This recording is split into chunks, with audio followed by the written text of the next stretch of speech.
Hello friends, हाय, hello, नमस्कार, good morning, Radhe Radhe, जय श्री कृष्णा। कैसे हैं आप सभी? डूइंग वेल, बहुत अच्छे होंगे आप लोग और आप अपने घरों में पढ़ाई कर रहे होंगे। मैं भी बहुत अच्छी हूँ। तो आज मेरा ये सुपर टेट की तैयारी का 8वां दिन है और मैंने 30 दिन का चैलेंज लिया हुआ है। 30 डेज मुझे कंप्लीट करने हैं और उन 30 डेज में मैं क्या क्या पढ़ सकती हूँ। जैसे कि मैं अपने प्रीवियस वीडियो में बताती हूँ कि मैंने स्कूल ज्वाइन किया हुआ है, अभी प्राइवेट स्कूल ज्वाइन किया हुआ है। तो मुझे दिन में कम समय मिल पाता है, तो मैं मॉर्निंग में जल्दी उठ जाती हूँ। मॉर्निंग में मैं उठ गई थी, 4 बजे उठ गई थी, 4:15 में मैं उठ गई थी और अपनी पढ़ाई स्टार्ट कर दिया था मैंने। और जैसे कि मैं पहले जब पढ़ाई करती हूँ तो मेरा वो जो प्रीवियस मैं लिख कर रख देती हूँ या फिर मैं जो पढ़ती हूँ उसको मैं फटाफट रिवीजन करती हूँ 15-20 मिनट। तो मैंने वही रिवीजन किया। बाद जो मेरा टारगेट था कि मुझे मॉर्निंग में साइंस कंप्लीट करनी है और इवनिंग में ज़्यादातर मैं मैथ पढ़ती हूँ। तो मैंने अपनी साइंस को फटाफट कंप्लीट कर लिया, रिवीजन किया जल्दी जल्दी। और मुझे हिस्ट्री के कुछ टॉपिक भी कंप्लीट करने थे। और जैसे कि सुबह सुबह मैं बताती हूँ कि गर्म पानी पीना चाहिए, जो कि हमारे सेहत के लिए लाभदायक होता है। और वैसे भी हमें एक ऊर्जा प्रदान करता है मॉर्निंग में, अगर हम थोड़ा सा मेडिटेशन कर लेते हैं या फिर अपनी गर्म पानी या कुछ ऐसा करते हैं तो हमारी जो नींद है वो बार बार नहीं आती, वरना आलस लगा रहता है। तो मैं अपना जो मेंटेन है वो करके चलती हूँ। तो मैंने मॉर्निंग में हिस्ट्री और अपनी जो साइंस थी वो कंप्लीट कर लिया था। मेरी जो साइंस थी और हिस्ट्री वो काफ़ी हद तक मेरी कंप्लीट हो चुकी थी पहले भी। अब मैं इसका रिवीजन कर रही हूँ, पॉइंट आउट करती हूँ कि मैं किस किस चीज़ में ज़्यादा, मतलब मैं पेपर्स उठाती हूँ प्रीवियस पेपर्स, कि मैं देखती हूँ कहाँ पर मेरी चीज़ें रह जाती हैं, क्यों मैं बार बार फेल हो जाती हूँ। तो मैं उसको कवर अप करने की पूरी कोशिश कर रही हूँ और मैं उसको कवर अप करती भी हूँ।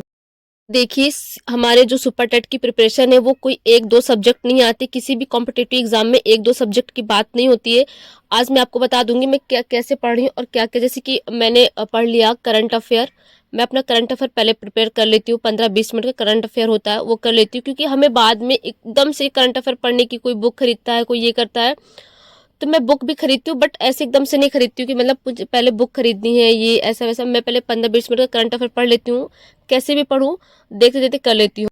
अगर मुझसे कोई स्पेशली पूछता है कि करंट अफेयर कहाँ से पढ़ना 15-20 मिनट में, तो मैं नेक्स्ट एग्जाम को फॉलो कर लेती हूँ। मैं यहाँ पर किसी भी चैनल का प्रमोशन नहीं कर रही हूँ, ये मैं खुद के लिए बता रही हूँ। जैसे कि मैंने बताया कि जो मेरे पास प्रीवियस ईयर पेपर रखे होते हैं या जो भी एग्जाम हुआ है मेरा पहला हुआ है, तो उसके मैं क्वेश्चन पेपर जरूर सॉल्व करती हूँ। जो क्वेश्चन नहीं आते वो मैं देखती हूँ, क्योंकि क्या कहाँ पर मेरी गलती हो, क्या पर नेक्स्ट टाइम जो मैंने गलती करी क्या वही क्वेश्चन आ जाए, क्योंकि आजकल एक एक क्वेश्चन की मारा मारी हो रही है। तो मैं वही करती हूँ। इसके बाद जो मेरा टारगेट था, जैसे कि मैं बता दूं कि जो सुपर टेट में आता है उसका सिलेबस थोड़ा ज़्यादा है। जैसे सीडीपी, बाल मनोविज्ञान में कहाँ से पढ़ती हूँ, तो देखो सीडीपी के लिए मैं बता देती हूँ आपको, डीएलएड या बीटीसी अगर आपने बहुत अच्छे तरीके से पढ़ लिया है वहाँ से आप उसकी बुक फॉलो कर सकते हैं।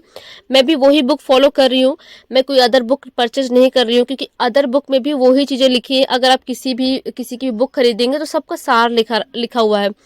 बेहतर है कि आप बीटीसी की या फिर डीएलएड, जो भी आपने बीएड कर रखा है, उनकी आप बुक्स पढ़ें। बहुत अच्छी बात है, वहाँ पर आपको सारी चीज़ें डिटेल में मिल जाएंगी। या फिर आप एनआईओएस की या फिर आप एनसीईआरटी की बुक फॉलो कर सकते हैं। और मतलब मैंने यहाँ पर 2-3 घंटे पढ़ाई करी थी। इसके बाद फिर मैं स्कूल के रेडी हो जाती हूँ और स्कूल जाने के लिए मैं मतलब हाँ, मतलब मुझे 15-20 मिनट लगता है। और तो मैं जल्दी जल्दी फटाफट फ्रेश हो जाती हूँ और नहा वहा के अपना जो भी बाल वाल है वो कंघी कर लेती हूँ। और मतलब जो भी मुझे खाना पीना होता है मैं फटाफट कर लेती हूँ, क्योंकि मैं ज़्यादा अपना टाइम वेस्ट नहीं करती हूँ, ना मॉर्निंग में ना इवनिंग में। तो मेरे पास जितना भी टाइम होता है मैं सोचती हूँ कि 30 मिनट का टाइम लेकर चलती हूँ। 7 बजे मैं अपनी पढ़ाई खत्म कर देती हूँ, तो 7:30 बजे तक मुझे जाना पड़ता है। और मुझे मेरी आजकल एक्स्ट्रा क्लासेस लग रही हैं, क्योंकि क्या होता है जब कभी कोई टीचर नहीं आते हैं या आती हैं, तो मतलब उनकी जगह में जैसे कोई टीचर है तो दूसरे टीचर ले सकते हैं, ताकि बच्चों को ये लग जाए कि हाँ पढ़ाई, मतलब ऐसा कुछ माइंड में ख्याल ना आए।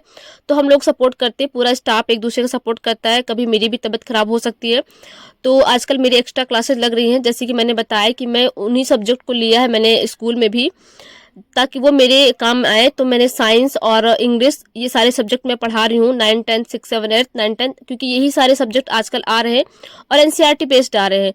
तो आधे, मतलब मैंने 30 मिनट का ड्यूरेशन लिया और 30 मिनट में मैं अपना कंप्लीट सारा काम कंप्लीट कर लेती हूँ और इसके बाद मैं स्कूल पहुँच जाती हूँ।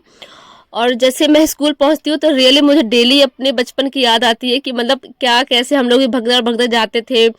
और सर कहते थे शोर मत मचाओ, शांत रहो, ये करो वो करो। और आज सैटरडे था तो आज मैंने एक डायग्राम बनाया था बहुत ही प्यारा सा, नॉर्मल बन गया था, बल्ब बनाया था। और जो हमारा छुट्टी के बाद का हम ना एक स्कूल में क्या करते हैं, स्कूल में भी हम सारे टीचर्स ने डिसाइड किया है कि हम जो मतलब कि बीच में कॉपी चेक नहीं करेंगे, कॉपियों को चेक नहीं करेंगे, तो हम बाद में करते हैं। और आज मेरी कोचिंग में एक छोटे से बच्चे का बर्थडे था, जो कि 2-3 दिन से बहुत खुश था कि मैम मेरा बर्थडे आने वाला है।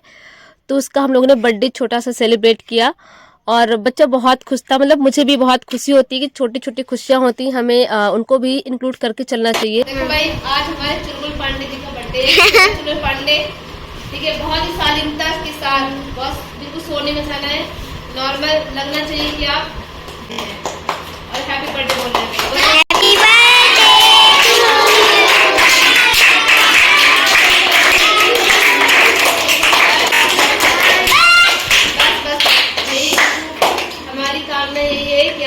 पढ़ लिख कर बड़े हो जाओ और हमेशा दूसरों की हेल्प करो, ठीक।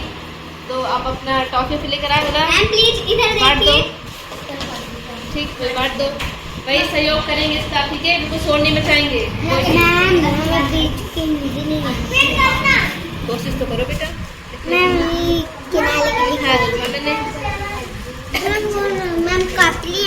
थैंक यू भाई। देखो ये मुझे भाई बच्चों को बांटो, बच्चों को दे दो। थैंक यू भाई, हैप्पी बर्थडे दोबारा से, ठीक है भाई। तो इन बच्चों ने अपना जो मतलब कि बच्चे, देखो बर्थडे वगैरह ये सारी चीज़ें छोटी छोटी होती हैं, मतलब बच्चों के लिए बहुत बड़ी चीज़ होती है, हम लोग के लिए भले ही छोटी हों, लेकिन जब हम लोग भी छोटे थे तो हम लोग को भी एक्साइटमेंट होती थी। अब भले ही कम होती है, क्योंकि अब हम लोग उस एज से आगे आ चुके हैं।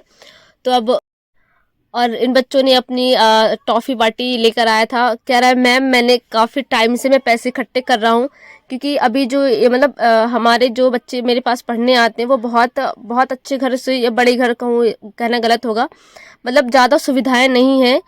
तो मैं कम फीस में पढ़ाती हूँ। अगर कोई बच्चे फ़ीस नहीं देता है तो मैं उनको कहती भी नहीं हूँ कि कोई बात नहीं, ठीक है, आप अच्छे से पढ़ो। और मैं पढ़ा भी रही हूँ, बहुत सारे बच्चों को पढ़ा रही हूँ। तो मतलब वो कह रहा है कि मैम मैंने बहुत टाइम से मैं चीज़ें कलेक्ट कर रहा हूँ, पैसे इकट्ठे कर रहा हूँ। और मुझे भी बहुत लगता है कि मतलब मैंने भी बोला था कि हाँ, मैंने भी दिया था कि बच्चे ठीक, कोई बात नहीं, आप ये ले लो और ले आना। इसके बाद फिर मैं इवनिंग हो जाती है और मैं थोड़ा सा बस रेस्ट करती हूँ, क्योंकि मुझे भी लगता है कि थोड़ा रेस्ट करना चाहिए, थोड़ा रेस्ट कर लेती हूँ। इसके बाद फिर मैं पढ़ने बैठ जाती हूँ। जैसे कि मैंने बताया था कि मैं पहले जब पढ़ती हूँ तो मैंने मॉर्निंग में जो पढ़ा था उसका फटाफट रिवीजन किया था। और रिवीजन करने के बाद मतलब मुझे लगता है जो चीज़ें पॉइंट है नोट डाउन करने के लिए, वो मैं नोट कर लेती हूँ। और देखो मैं आपको ईवीएस के लिए बता देती हूँ। ईवीएस आप एनसीईआरटी से पढ़ सकते हैं, एनसीईआरटी या फिर कोई एक परीक्षा वाली की आप बुक ले लीजिए, मैंने भी वही बुक फॉलो कर रही हूँ। और आपको बता दूँ सी टेट के लिए, आपको सी टेट जो भी प्रिपरेशन कर रहे हैं बच्चे, सी टेट के लिए देखो आप सीडीपी बहुत अच्छे से पढ़ सकते हैं। आपकी जो बीटीसी की या डीएलएड की बुक है, आप वहाँ से सी टेट को कवर अप कर लीजिए, सॉरी सीडीपी कर लीजिए। इसके बाद आप हिंदी के लिए देखिए, आपने जो भी लूसेंट की बुक परचेज कर लीजिए, या फिर लूसेंट की बुक नहीं है तो आप यूट्यूब भी, किसी भी यूट्यूब चैनल या फिर किसी भी आप RWA का भी फॉलो कर सकते हैं, या फिर क्योंकि यूट्यूब में बहुत सारी चीज़ें फ्री में है। आपको सी टेट के लिए तो कोई भी कोर्स परचेज करने की ज़रूरत बिल्कुल भी नहीं है। मैंने भी कभी नहीं किया सी टेट के लिए कोर्स, या यूपी टेट के लिए मैंने अच्छे नंबरों से पास किया है। तो आप भी वो चीज़ें आप कर सकते हैं। और मतलब मुझे भी ज़्यादा टाइम नहीं लगा था सी टेट क्रैक करने में, मेरी बहुत अच्छे नंबर आए थे। आप उन चीज़ों को फॉलो कर सकते हैं। और इंग्लिश या संस्कृत के लिए आप जो हमारा चंद्रा अकेडमी है या फिर संस्कृत ज्ञान गंगा चैनल है, आप वहाँ से भी आप देख सकते हैं, वो भी काफ़ी अच्छी कवर अप करवा देते हैं। इतनी सारी प्लेलिस्ट मतलब बहुत सारी यूट्यूब में प्लेलिस्ट बनी हुई है। किसी दिन मैं आपको नेक्स्ट वीडियो में या जब भी कभी मुझे टाइम मिलेगा तो मैं आपको बता दूंगी क्यों कौन कौन सा आप यूट्यूब चैनल फॉलो कर सकते हैं। या भी आप बहुत ही चाहते हैं कि मैं यूट्यूब से नहीं पढ़ सकता हूँ या पढ़ सकती हूँ, तो आपके लिए आप सचिन एकेडमी है, वहाँ पर भी वो भी सर बहुत अच्छा मतलब कि कोर्स परचेज कर सकते हैं आप। या वहाँ पर भी बहुत सारी चीज़ें हैं, वहाँ पर आप वीडियोज़ देख सकते हैं। मैंने खुद में देखा है। या फिर हिमांशी मैम का चैनल है, उनको आप फॉलो कर सकते हैं। मैं यहाँ पर किसी का भी प्रमोशन नहीं कर रही हूँ, बट जो मैं फॉलो किया है या मुझे जो बेनिफिशियल लगा है, जो मुझे बेनिफिट लगा है या मुझे लगता है कि हाँ वो चीज़ हो सकती है, आप उसको फॉलो कर लीजिए। आज के लिए इतना ही। अगर वीडियो अच्छा लगे तो प्लीज़ लाइक करें, शेयर करें। Okay bye bye, take care.